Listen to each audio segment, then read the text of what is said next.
सुप्रभात। अभिनंदन। कक्षा 8वीं की इस पुनरावृत्ति कक्षा में आप सभी का स्वागत है। प्यारे बच्चों, आपको पता है कि पीरियोडिक परीक्षा 1 के लिए आपको अंक अधिभार और पाठ्यक्रम दे दिया गया है। कल की जो पुनरावृत्ति कक्षा थी उसमें हमने उन दोनों ही चीज़ों को बड़े अच्छे से समझ लिया था और इस पाठ के अनुवाद को भी हमने जाना था। एक एक श्लोक का अर्थ और जहाँ पर आपकी समस्या थी वहाँ पर उन समस्याओं का समाधान कल की पुनरावृत्ति कक्षा में किया गया था। जी हाँ, इसी श्रृंखला में आगे बढ़ते हुए एक बार इन श्लोकों को सार के रूप में समझते हुए आज हम पुनरावृत्ति में प्रश्नोत्तर और अभ्यास कार्य को करेंगे। देखिए, इस श्लोक के अंतर्गत पहले श्लोक का सार है कि गुणवान व्यक्तियों में गुण होते हैं, वही गुण निर्दोषों के पास जाकर अवगुण बन जाते हैं। जिस प्रकार नदियों में स्वादिष्ट जल बहता है और वह सागर में जाकर पीने योग्य नहीं रहता है, इस प्रकार अगले श्लोक में कहा गया है कि साहित्य, संगीत और कला से विहीन मनुष्य पूंछ और सींग से रहित पशु के समान होता है।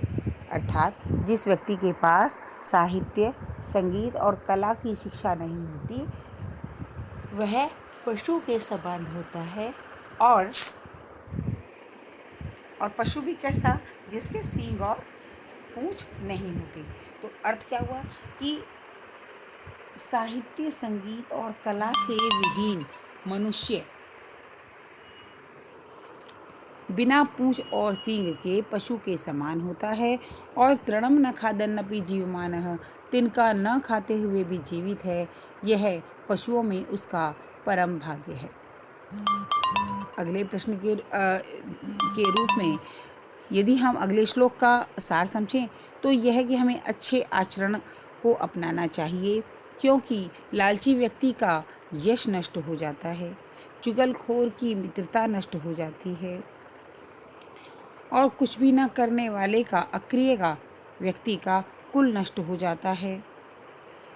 अर्थ पर आधारित यानी कि धन पर आधारित रहने वाले व्यक्ति का धर्म नष्ट हो जाता है और व्यसनीन अर्थात जिसके अंदर गलत आदतें होती हैं, गलत आदमी का, गलत आदतों वाले व्यक्ति का विद्याफल जो है वो नष्ट हो जाता है। कंजूस का सौख्यम अर्थात सखा नष्ट हो जाते हैं, मित्र नष्ट हो जाते हैं। राज्यम प्रमत्त सचिव है नराधिपस्य, और ऐसे राजा का जिसका मंत्री आलसी हो राज्य ही नष्ट हो जाता है। आगे बढ़ते हैं। देखिए, इसके प्रश्न उत्तरों को मैंने यहाँ लिखा है, आप इसको बड़े ध्यान से देख लेंगे कि आपको करना क्या है। प्रश्न उत्तर लिखने का मेरा एक उद्देश्य है कि एक तो मैं आपको इनके प्रश्नों को समझा सकूं, क्योंकि यदि प्रश्न आप अच्छे से समझ लेते हैं, प्रश्न अच्छे से पढ़ लेते हैं, तो आपको यह पता चल जाता है कि आपको लिखना क्या है। जबकि प्रश्न ज्ञान के अभाव में आप उत्तर भी प्रॉपर नहीं लिख पाते हैं, सही तरीके से नहीं लिख पाते हैं, क्योंकि यदि प्रश्न ही अस्पष्ट है तो उत्तर कैसे बनेगा। जी हाँ, इसके लिए आपको इन प्रश्नों को समझना होगा जिनके उत्तर मैंने इसमें लिखे हैं। तो आप देखिए, सबसे पहला प्रश्न, आपका पहला प्रश्न है कि देखिए इसका उत्तर आप उत्तर से ही आप अंदाज़ा लगाइए। व्यसनिनः विद्याफलम नश्यति। एक प्रश्न आपके यहाँ ऐसा भी आता है जिसमें आपको प्रश्न निर्माण करना होता है कि व्यसन अर्थात गलत आदतों वाले व्यक्ति का क्या नष्ट हो जाता है। तो व्यसनिनः विद्याफलम नश्यति, व्यसनिनः विद्याफलम नश्यति। लेकिन यहाँ यह प्रश्न किस प्रश्न का उत्तर है? इसका प्रश्न है व्यसनिनः किम नश्यति। इसका उत्तर आपके समक्ष है। दूसरा प्रश्न, कस्यः यशः नश्यति, किसका यश नष्ट हो जाता है? तो इसका उत्तर है लुब्धस्य यशः नश्यति। तीसरे प्रश्न के रूप में, मधुमक्षिका किम जनयति, मधुमक्षिका अर्थात मधुमक्खी क्या उत्पन्न करती है? उत्तर आपके समक्ष है। मधुमक्षिका माधुर्यम जनयति। अगला प्रश्न, मधु सूक्त रसम के सृजंती, मधु जैसा अर्थात मधु कहते हैं शहद को, शहद जैसा रस कौन सृजन करता है, कौन बनाता है? मधु सूक्त रसम संतः सृजंती, मधुमक्खियों जैसे मीठे रस रूपी सूक्तियों का निर्माण कौन करता है? सज्जन लोग करते हैं। मधुर रस रूपी सूक्तियाँ सज्जनों द्वारा ही कही जाती हैं। अर्थिनय केव्य विमुखा न यान्ति, कौन किन अर्थिनय जो है यानी जिसकी इच्छा होती है, याचक जो होता है, वह किससे विमुख नहीं हो पाता? मही रुहेभ्य, मही रुहेभ्य अर्थात वृक्ष। जी हाँ, ये हुए आपके प्रश्न उत्तर।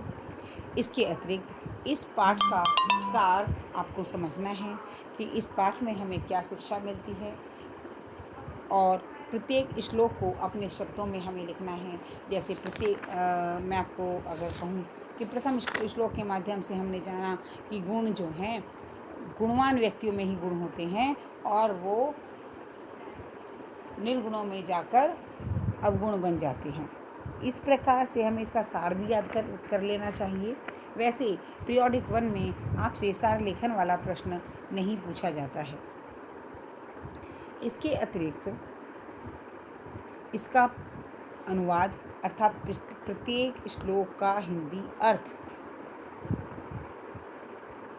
फिर इसके शब्दार्थ और प्रश्न उत्तर, इतना कार्य आपकी अभ्यास पुस्तिका में भी होना चाहिए और आपको याद भी करना है।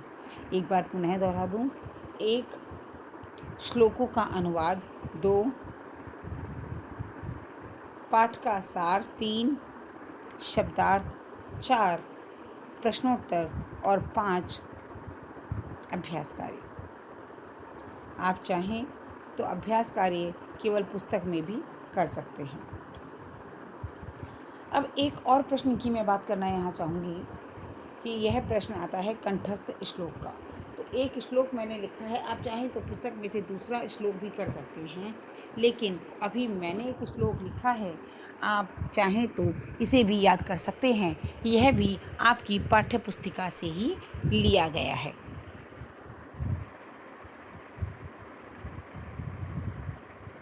क्योंकि इस प्रश्न में एक विशेष बात होती है कि आपको ऐसा श्लोक लिखना होता है जो आपकी पाठ्य पुस्तिका में भी हो,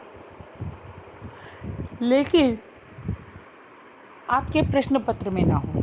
अब यह श्लोक आपकी पाठ्य पुस्तिका से है, लेकिन प्रश्न पत्र में यह नहीं हो सकता, क्योंकि यह एक उदाहरण स्वरूप श्लोक पाठ्य पुस्तिका में दिया गया है जो प्रश्न पत्र में नहीं पूछे जाते हैं। तो चलिए इस श्लोक को दोहराते हैं और याद करते हैं। येषां न विद्या न तपो न दानं, येषां न विद्या न तपो न दानं, ज्ञानं न शीलं न गुणो न धर्मः, ज्ञानं न शीलं न गुणो न धर्मः, ते मृत्यलोके भुवि भारभूता, ते मृत्यलोके भुवि भारभूता, मनुष्यरूपेण मृगाश्चरन्ति, मनुष्यरूपेण मृगाश्चरन्ति। अर्थात येषां न विद्या न तपो न दानं, कि जिसके पास न विद्या है, न तप है, न दान है, न ज्ञान है, न शील है, ऐसे व्यक्ति मृत्युलोका, इस मृत्युलोक में, इस मर्त्यलोक में, इस पृथ्वी पर भार के समान हैं, बोझ के समान हैं और मनुष्य के रूप में पशु ही निवास करते हैं, पशु ही चरते हैं। यानी ऐसे लोगों को जिनके अंदर विद्या, तप, दान, गुण जैसे गुण नहीं हैं, वे इस पृथ्वी पर बोझ के समान पशु के रूप में ही चरते हैं। इसी से मिलता जुलता श्लोक अभी आपने अपने पाठ 1 के श्लोकों में भी पढ़ा, और जिससे आपको याद आ गया होगा और यह श्लोक भी समझ में आ गया होगा कि जिसके पास न विद्या है, न तप है, न दान है, न ज्ञान है, न शील है, ऐसे व्यक्ति इस मर्त्यलोक में पशुओं के समान चरते हैं और ते मृत्यु भूमि भारभूता, और पृथ्वी पर बोझ के समान है। तो चलिए एक बार फिर गाते हैं और आप सभी मेरे साथ गाएंगे। येषां न विद्या न तपो न दानं ज्ञानं न शीलं न गुणो न धर्मे ते मृत्युलोके भुवि भारभूता मनुष्यरूपेण मृगाश्चरन्ति। और इस प्रकार हमारा पाठ 1 का जो पुनरावृत्ति कार्यक्रम है, पुनरावृत्ति हमने की है, वह आज समाप्त होती है और कल पाठ 2 के रिवीजन के लिए आप तैयार होकर आएंगे। धन्यवाद।